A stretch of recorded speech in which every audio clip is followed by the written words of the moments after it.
তই কিন্তু আজি বহুত অভদ্ৰামি কৰিলি আকৌ ভনহঁতৰ ঘৰত তোক মই ঘৰত গৈ হিচাপ লৈ আছো ৰ ভাল ৰাম ধুলাই এচাত দিব লাগিব তোক গগনক যে দিয়ে যে গা ভাগ কৰে তেনেকে দিব লাগিব তোক এবাৰ ইস মইনো কি কৰিলো মই কিবা ভনপাই সঁচা কথাহে ক'লো দেউতাক গৰুৱে খোচা নাই খুলিয়ালে বুলি কি কয় লাজ মাৰিলে বুলি হয়তো সদায় জানো জানা ন মই কিবা এই হ'ব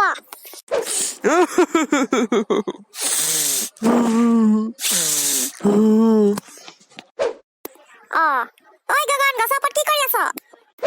গগন কাই কি কৰি আছ গছৰ ওপৰত কান্দি আছা যে হলা চিলিছ নাকে কান্দি আছা যে ভেকে যে কি কম মামনি নব দটিয়ে মোক ঘৰ পৰা উলিয়াই দিলে কেলে কি কম দটিয়ে কৈছে মই হেনো খাই পাত পলা মই বোলে কোচ কামৰ মানুহ নহয় বোলে মই বোলে দেউতা বোলে গাঁওবুঢ়াৰ নাম ডুবাইছো বোলে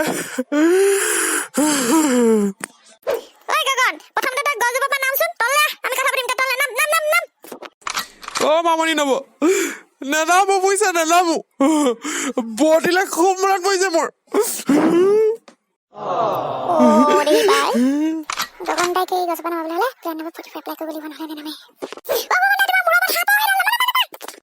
আয়ো বটি কত আয়ো বটিও গগন দটিয়ে তোমাক কেলে ঘৰ পৰা উলিয়াই দিলে হয় গগন কাই তুমিতো এটাহে ল'ৰা দটি ভাগৰ মানে গা ভাগত মামনি নব কি কব কেচ নগেন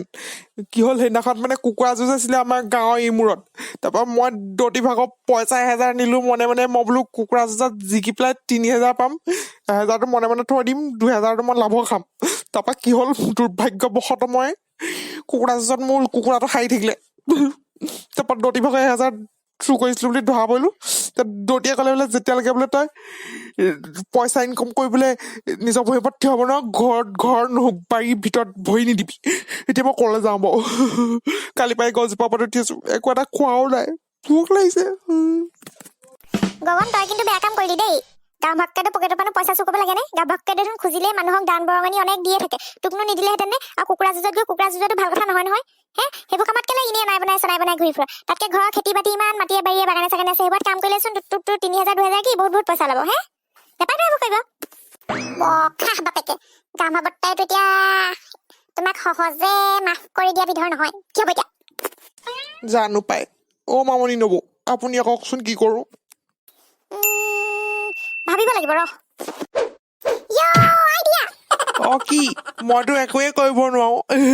আজিলৈকে একো কৰিয়ে পোৱা নাই তুমি নিজে গম নোপোৱা তুমি কি কৰিব পাৰা মই শুনো মনুকণ ইমানকে কাহিছ যে মনুকণ কি হ'ল কাহ হৈছে নি তোৰ নাই মা চচনি খাই দিলো দেউতাই চাগে কৈ আছে নাম লৈ আছে তোৰ সেইকাৰণে চচনি খালি ইমান দেৰি হ'ল বুলিব ভনহঁতৰ ঘৰ পৰা অহা নাই আৰে ভাই মোৰ আইডিয়াটো শুনিলা মোক কাহ চাহ বাদ তুমি না তুমি কিন্তু সেই বহুত ধুনীয়া ঘুগুনি বনোৱা আগত তুমি গম পোৱা নাই এবাৰ যে চুনকণ বাই মোকে যে খুৱাইছিলা যে তুমি দেখোন ফাষ্ট ফুডৰ দোকান খুলিব পাৰা তিনিআলি মূৰত মানুহে যেন খোজকাঢ়ি গৈ পেলাই চাৰিদিত খাইগে তিনিআলিতে যদি তুমি যদি বনোৱা কিমান বেছি হ'ব কোৱা এবাৰ ভাবা তুমি আইডিয়াটো বাৰু ভালেই ফুচফাডৰ দোকান চলিব বাৰু আমাৰ তিনিআলিত তুমি ফুচফাড নহয় ফাষ্ট ফুড হ'ব দে ফাষ্ট ফুড ফুচফাড একে আৰু এই আগৰ দিনৰ মানুহ আমিনো কি জানো হয় নাই আজিকালি শব্দ ওলাইছে আমি আগতে ঘুগুৰি পকৰি দোকান ঘুমটি বুলিহে কওঁ আমি আমাৰ দিনত ঘুমটি বুলিহে কয় আজিকালি এখন ফুচফাড ফাষ্ট ফুড ওলাইছে গগন কাই তুমি কি কোৱা আইডিয়াটো একদম মজা লাগিছে কিন্তু মোৰ পকেটত এক অনাও নাই নহয় মূলধন এটকাও নাই নহয় এতিয়া মূলধন নোহোৱাকে মই কেনেকে পকৰি ঘুগুনি দোকান দিওঁ এইটো ডাঙৰ কথা হ'ল দিয়া গগন চিন্তা কৰিব নালাগে ভাল কাম এটা কৰিবলৈ লৈছ মই বাৰু কেইটকামান সহায় কৰিম মই এখেতকো কওঁগে হেৰি প্ৰথমতে সৰুকে আৰম্ভ কৰিবি আৰু পাছত ডাঙৰ কৰিবি হয় নে বাৰু এতিয়া বল আমাৰ ঘৰলৈকে বল তই কালি পৰা একো খোৱা নাই বুলি কৈছ নহয় কিবা এটা বনাই দিম খাবি বল মামনি নব বলক বেয়া ভোক লাগিছে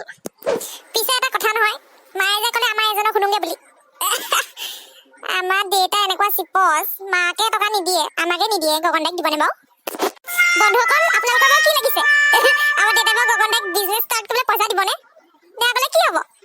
গগন দাই ফুচফাডৰ দোকান চলিবনে মা ভাষা